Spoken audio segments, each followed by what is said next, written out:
President Trump's foreign policy team facing a key, potentially explosive test in Ukraine tonight. Ukraine is warning it will soon send more Navy ships through the Kerch Strait in defiance of what it says is a Russian blockade of the key waterway to the Black Sea. The Kerch Strait was where the Russian Navy seized 24 Ukrainian sailors last month, sparking an international crisis. Now, as of now, the Russians are still holding those sailors. Ukraine has been amping up its military response for days now with missile tests and sending troops to the border, also declaring martial law. Russia says it's all just politicking. By our next guest. We're joined now by Ukraine's President Petro Poroshenko from the presidential building in Kiev. Mr. President, welcome. Thank you very much indeed, Shannon. So let's start there. Russia says that this is political in nature. In fact, the lower house of their parliament, the State Duma, this is the report on them. It says that they approved a statement Tuesday accusing the Ukrainian president of a reckless and cynical attempt to change the situation in his favor and a desire to cling to power at any cost at the threat of a full-scale war, obviously referencing the upcoming election in March. Your response, sir? I think Russia behavior is absolutely the same since aggression against my country in the year 2014. When Russia launched illegal annexation of the Crimea, and now on the 25th of November in the neutral water of the Black Sea for the international, open for the international navigation, the 10 Russian military vessels opened their unprovoked targeting fire against Ukrainian military boat, tugboat, and wounded 3 of my soldiers and injured another 3 soldiers during the storming operation in the neutral water. Mr. Putin, this is the act of aggression. Mr. Putin, this is the war. And this is not a joke and not an incident and not a crisis.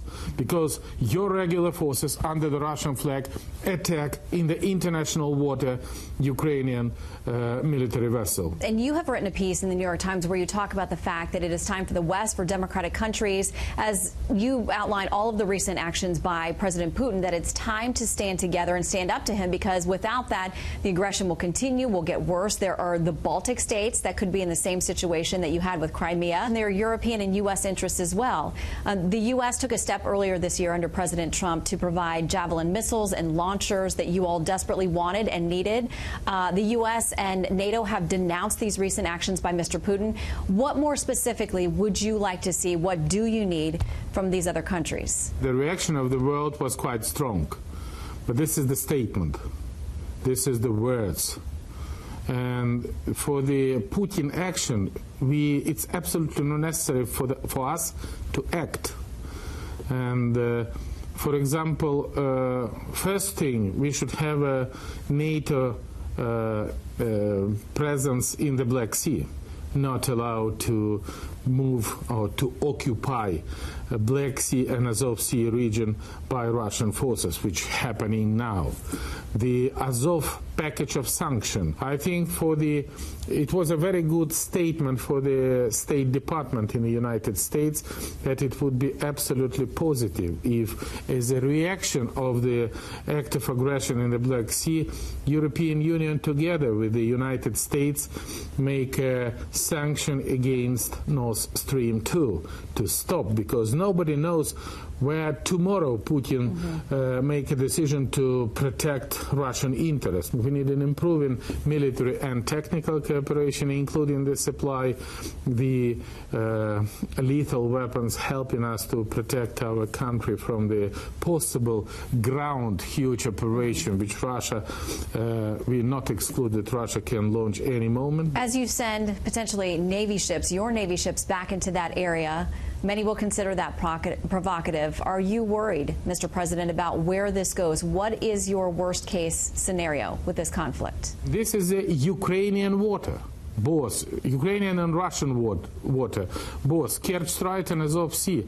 And our military vessel, under the law and under the international agreement, do not need to ask any permission or any other form of approval from the Russian Federation, especially when Russia illegally occupied the Crimea. Russia is blocking the freedom of navigation in the Ukrainian territorial water, and now the United States, because we should have a reaction. With that situation, Russian vessel should be blocked for entering to the European or American ports.